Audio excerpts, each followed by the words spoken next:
Dools. Yo, Has. Richard Stanley's new sci-fi horror, Color Outer Space, starring Nicolas Cage, has dropped VOD. We've seen it, we're reviewing it, but Dools just rolled the intro.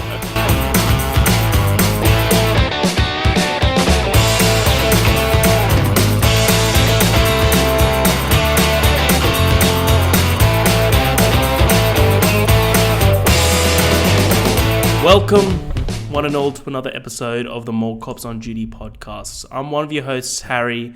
With me, of course, is the Cage to my Nicholas, Edward Dools Dooley. Dools, how are you doing this fine evening? It's not just gonna be okay, Has. What the fuck did we just watch? Yeah, so as Dools is alluding to, we are the More Cops on Duty podcast, internet's number one film, game, TV podcast. We record twice a week, Wednesday for your Prime show, and then Friday, as in today, for your review show. And this week, Dools, we are reviewing Richard Stanley's Color Outer Space, starring one Nicolas Insane Cage. The man is a bona fide lunatic. Absolutely. So before we start anything else, I feel like we should always just say that we are definitely going to go into spoilers. So if you haven't seen this, it's $3.99 on YouTube, on Google Movies. Go rent it and come watch it. Come back if you like horror and join the conversation. Yeah, Dools. Let's start overall. Color Outer Space. Richard Stanley's directed, written it from H.P. Lovecraft. What'd you think? Yeah, so adapted from, I think, a short story of the same name.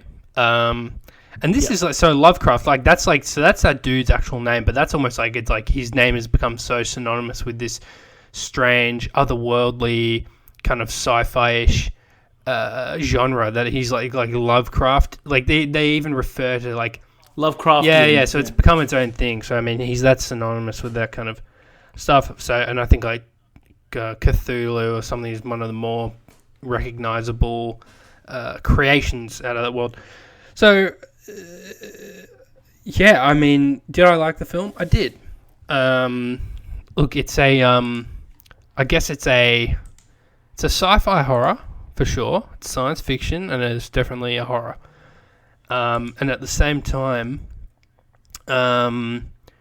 you know, I mean, is it a little psychological? I mean, I felt like it was at points, just because, you know, there was like that whole mentality of like, oh, you know, are they imagining things, or, you know, is this really happening? So, I mean, you know, you're not sure for a little bit, and we'll get into it, but basically, you know, a meteor strikes, and that kind of is what kicks off the events of the film, and then it disappears, so you're not sure whether this was some, you know, kind of freak event, and maybe they all imagined it. But you know, I liked the film. It was a slow burn, but I think, you know, it had good payoffs, and just fucking bonkers performances from Nicolas Cage, and actually the rest of the cast as well, I think, bounced well off his performance. I think they kind of, you know, met him at his level, you know, especially I mean, yeah, the daughter and the wife in certain bits. I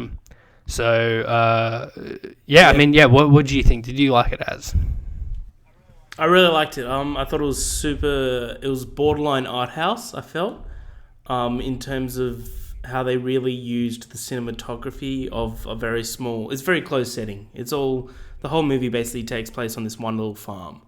But they definitely exuberate all like Lovecraftian sort of visuals, because that was one of the main things of Lovecraft text, is the absolute abundance of colors and like sci-fi-esque, I don't know how else to describe it, of outer worldy it all looks, and they really, really honed that in for this film, which I loved. I thought that was sick. I thought Nicolas Cage, no one else could play that man except for Nicolas Cage, because there is time, he starts off as a normal man and he does not end a normal man. He goes places, but we'll get into Nicolas Cage. But as a whole, I really liked it. I thought it was a bit too much of a slow burn at times, and I felt like at other times it was grotesque for being the sake of being grotesque, rather than saking for the story or the like the world around them. But as a whole, I thought this was a very great use of $12 million for a budget. I thought it.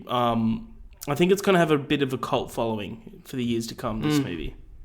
Yeah, I don't. Maybe you know better than me, but are there many film adaptations of Lovecraft's work? I mean, I feel like I'm amazed that we haven't seen like a Godzilla type thing with that Cthulhu character. I feel like wouldn't that be something that would have happened by now? I mean, it just seems like there's such a rich kind of mythos there. But I mean, I don't know. I mean, yeah, maybe it's been explored in TV and other mediums, but yeah, I think this is one of those movies where Nick Cage's transformation from normal domestic dad and husband to just absolute lunatic is, you know, not even gradual, not even subtle. It's like almost instantaneous. And for the sake, and in the context of the plot, it does make sense because there is clearly something like an external influencer that's kind of you know, making him this way.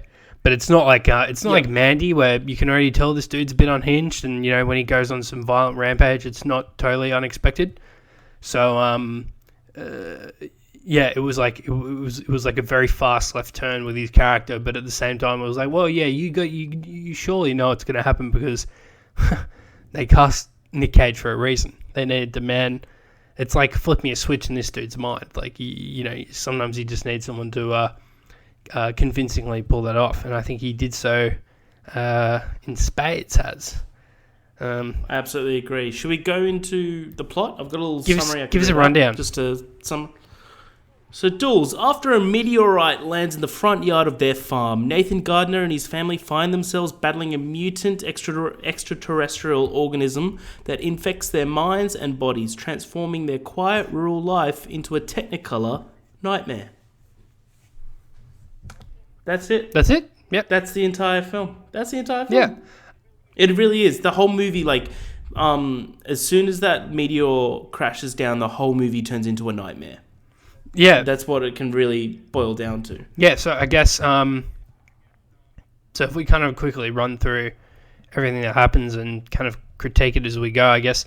So after the meteorite strikes, and here's like, you know, the comedy is kind of sparse throughout the film, but I think, like, you know, a lot of it seems like unintentional comedy, but I think one moment of where it was clearly trying to be funny was when Nick Cage is with his family after the meteor has paid a visit to his residence, you know, to check out the small crater that the meteorite left behind, and the journalist is kind of asking him, you know, after he's describing what he saw, and it's just like, well, you know, and obviously now you can see that it's just disappeared in the thin air. And she's like, yeah, right. You know, Mr. Oh shit, do you remember his name? Mr. Gardner. Mr. Gardner, do you do you happen to enjoy a drink? Do you every once in a while, or like do you drink? And he's like, oh, you know, I have a small glass of bourbon. You know, and she asked if he was sober. Sorry, but he's like, oh yeah, you know, I enjoy a small glass of bourbon every night. You know, but I mean, yeah, I was sober. She's like, right, okay. And then you quickly see on like the whatever the little banner below, and there's a word for it, the like graphic. There's a specific word for it, but so where it once said his name and, you know, profession or whatever, and it said amateur farmer, bourbon connoisseur. So they were pretty quick to add that in, and he's kind of watching, going like, "Oh, come on, for fuck's sake!" Yeah, there's just like UFO viewer or something, and they're trying to make it seem and like just like, I didn't say UFO. This is just some UFO sighting. Yeah, I know, and that was infuriating him. And then that's when things really start to get weird, because he's been calling out for his wife this entire time, who the camera pans to, and we find in the kitchen chopping carrots, and she's just completely zoned out. I mean, you know, we've seen some unusual events so far as a result of the meteorite strike, but this is the first one where it really sounds the alarm bells, and she keeps chopping away at these carrots until she just straight up chops two of her fingers off.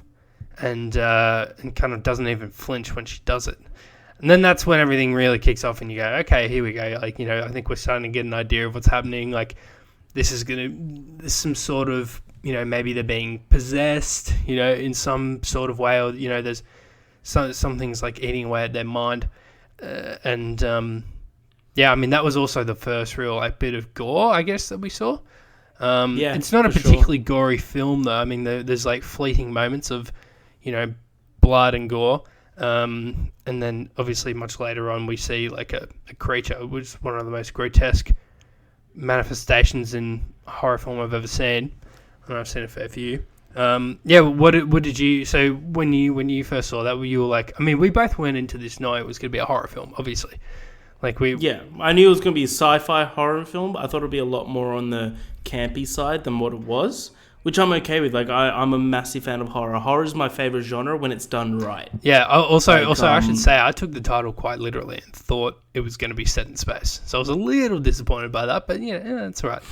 Not enough horror films set in space. It came out of space, though, Dools. Since Alien, dude. Not enough horror films set in space. I'm telling you, that's where you do it. Because have you seen no one in space? What don't people hear when you're in space? They hear you scream. Nothing. Right. Okay. Have you seen Event Horizon? Is that a horror film? Yeah, it's like a sci-fi horror. Oh. It's as horror as this is. Okay. No, I haven't. Oh, man. 100% watch it. Event Horizon. I thought that was some mainstream blockbuster, sci-fi blockbuster. No, it's horror. It is 100% horror. All right. It's terror. Some of the scenes still terrify me. Fair enough. But, no, it's great. But to get back onto point, yes. What'd you ask me? What did I ask you? Oh, I guess kind of what were your thoughts? So, yeah, we didn't go in knowing it was horror, but after that scene with the mum, right? What were your thoughts about how the film, was dealing with its its horror aspects from there on out? Yeah, I love the idea of taking over not only bodies and stuff as it does eventually, but it takes over the mind first.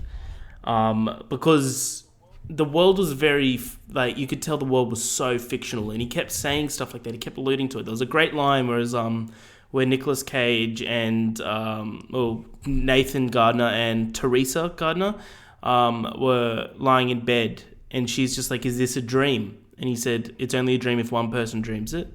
But if two people are dreaming, it's reality."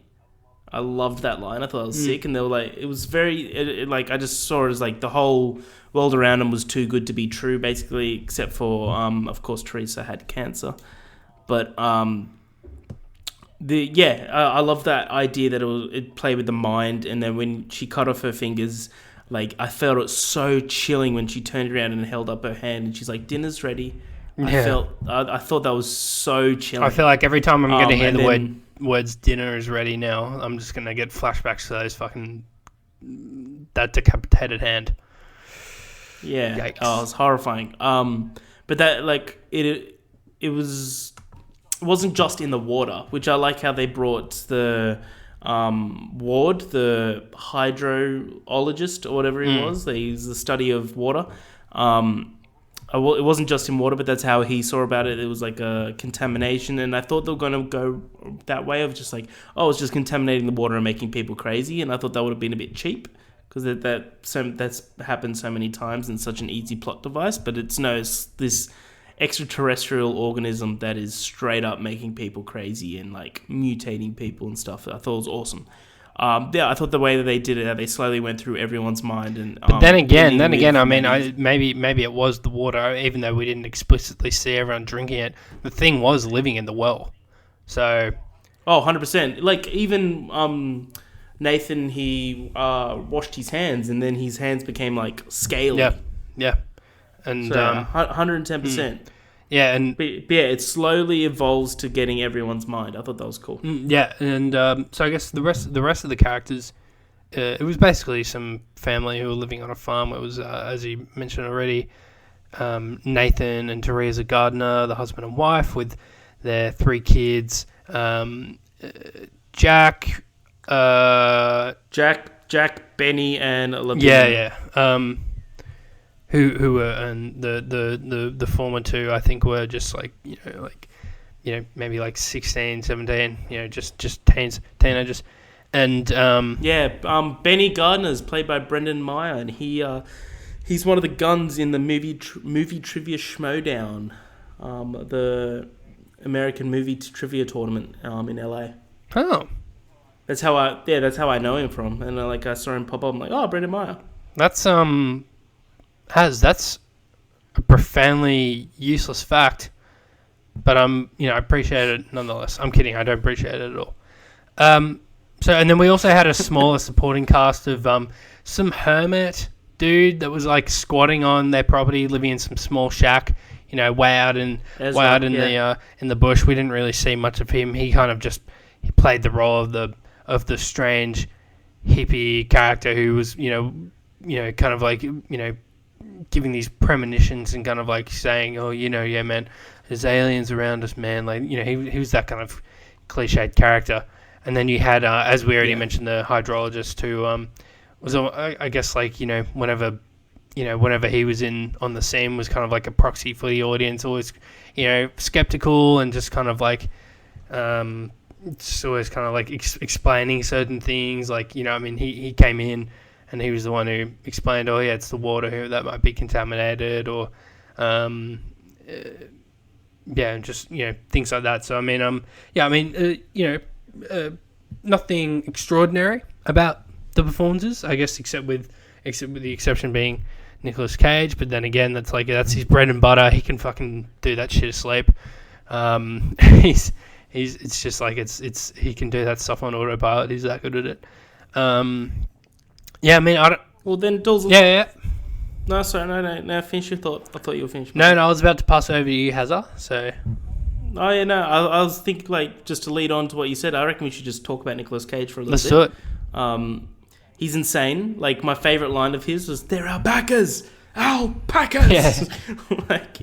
He's insane, but I feel like he does do an impression of Donald Trump throughout it. All of a sudden, his voice becomes a little more high pitched, and he's kind of just like I told you to feed the alpacas. They're alpacas. Like, and I think when you said, it sounds like he's doing an impression of Trump, I was like, I couldn't get that out of my head. I was like, that's spot on. Yeah, but there was one line that when he eventually goes absolutely insane, and we'll touch on what happens to the mother and the youngest son in a bit. But like when he's dragging Lavinia towards the door of where the mum and the youngest son are held, it's just like, families are meant to be together. Now feed your mother, and throws her into the room. Terrifying. I thought that was horrifying. Yeah. Like straight up, where he's just like, he's gone. Because it seemed just he's not human. The way he was snapping back and forth from, his corrupted self and his seemingly normal self, where he drags her inside, and he's like, and this is just after Lavinia and her brother have gone looking for the horse, which then runs off because they're trying to escape the property, and he kind of sees her, and he's like, what are you doing? He drags her inside. And just when he's taking her up the stairs, just that way, once they reach the top of the stairs, and he's just like, oh, I'm so sorry, I shouldn't have done that. I'm not like my father. I'm not like that, right? And then just snapping in, he's back to the way he is, throws her in back into the attic with the mother, and I was like, fucking hell, like this guy's properly lost it. It was nuts, but he played it perfectly. Yeah, I think. It just wasn't. I guess it was. You got to imagine it was the water, like the alien it saw like a communal kind of source of well, it was in the well, right? Yeah, it saw like I guess it identified the well as a communal source of sustenance or something. It was like, well, this is the quickest way to infiltrate these people or something like that. I don't know, I'm just theorizing here. And so I guess while not explicitly stated multiple times, I guess it is when that hydrologist says, well, it's in the water. But I guess you're right in the sense that it escapes from being a cliche, but everyone just being like, don't drink the water, don't touch the water, like, you know, and you know, not sounding the alarm bells throughout the entire thing. It kind of, and by the time they figure out it's the water, it's too late. Like, you know, everyone is obviously corrupted. Also, we'll talk about the mum and the son, but what happened to them? I'm surprised we didn't see happen to. I thought we were going to see another abomination created as a result of the son and the dog, because in that scene, and I was surprised we didn't see that. And I'm a little relieved actually, because I was like bracing myself for that to just be absolutely horrific. But Haz, I mean, do you want to take us through the terrifying sequence of events? The mum and the son. Let's touch on the horror of the film, because that was one thing that I wasn't expecting as much of. I thought it was a bit of a pleasant surprise. We've talked about this on previous podcasts, that the horror that both you and me like I feel like I liked horror a lot more a couple of years ago, but I feel like you've come to really appreciate it, is atmospheric horror, where it focuses on how to build tension. It uses music and lighting and cinematography to sheer perfection.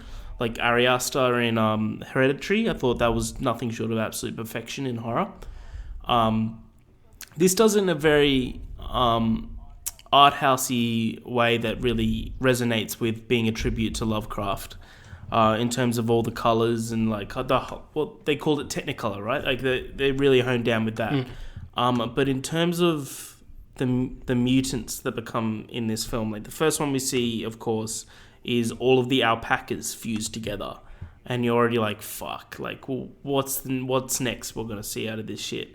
And then it starts to like almost explode. There's a scene where they almost explode in the barn, and they're all running away from the barn, and Jack, the smallest child, and the mother Teresa hug, and then they get energy like thrown at them basically. And they get fused together into what, I agree with you, Dools, is one of the most horrifying things I've ever seen. Like one that might keep me up at night, straight up.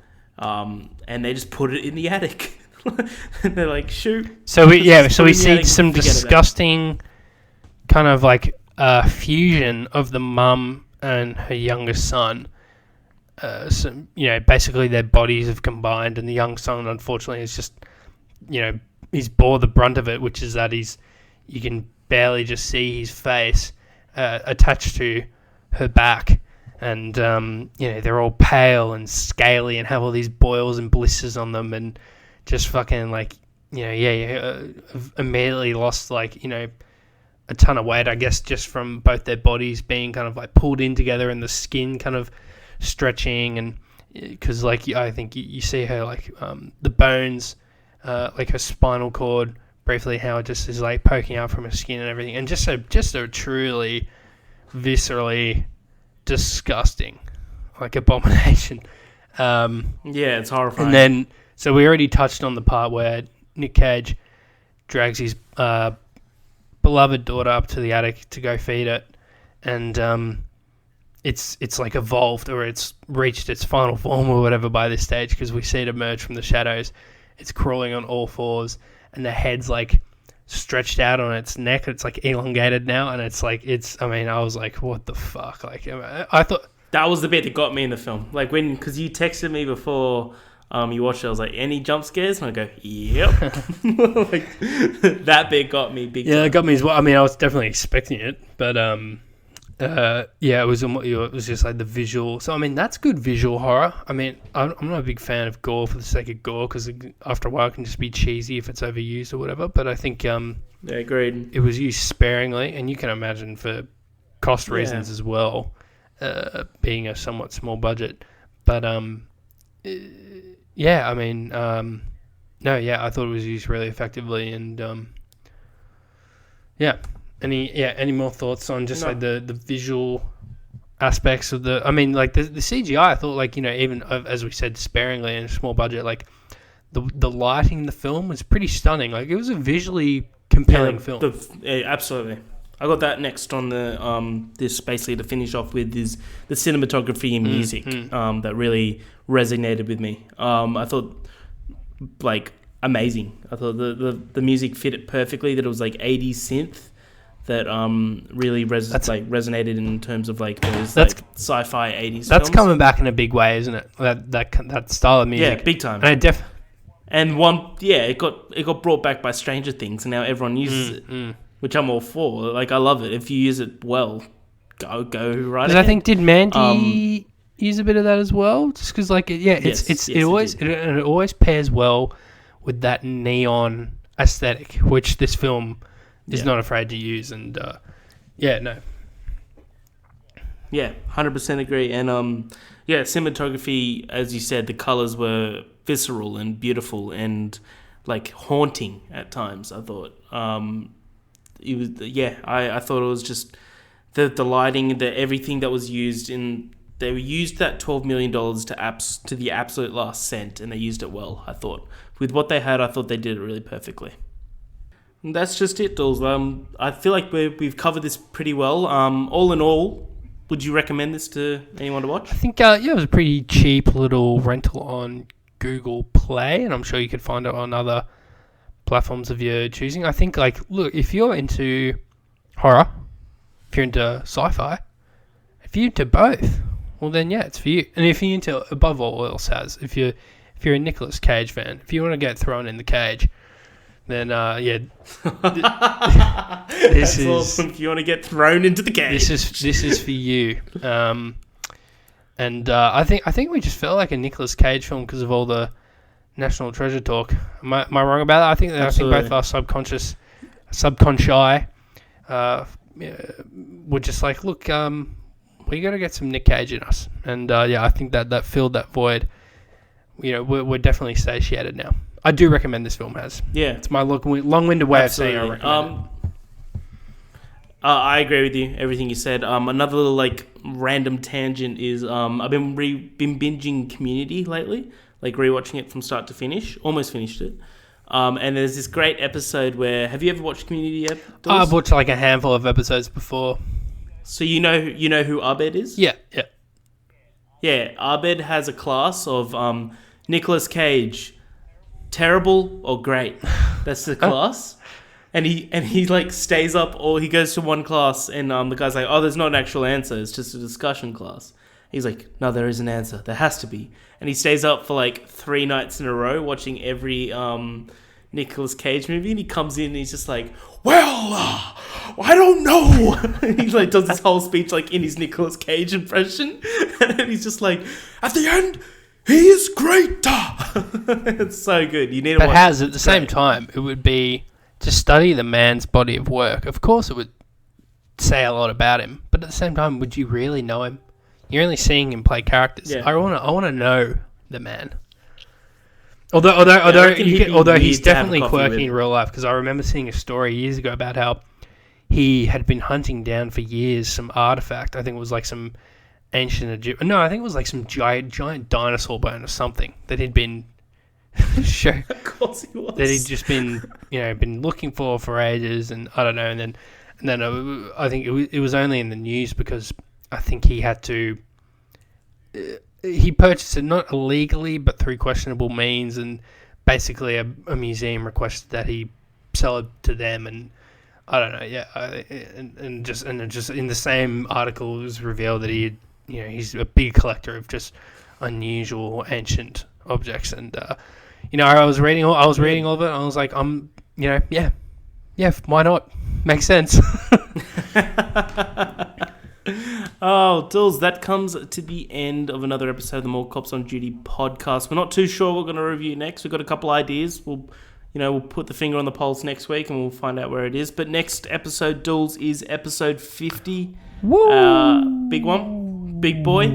Got a big update dropping on episode 50 next Wednesday, so please keep your ears and eyes. You'll be getting your revenge trivia, I imagine. Yep. Oh yeah, mate. We'll see. I got to find if you haven't tuned into the last episode of More Cops on GD Prime, Harry gets absolutely demolished by my softball questions. These are 5 out of 10, ladies and gentlemen. 50%, barely a pass. And this is just this knowledge bank of his, supposedly, just has a wealth of information. Just I completely dismantled it, and that's all there is to say about that. Well, thank you, Dools, for joining me as always. Thanks for listeners for listening. I'm Harry. Dools is Dools. You are you. Where are more cops on duty and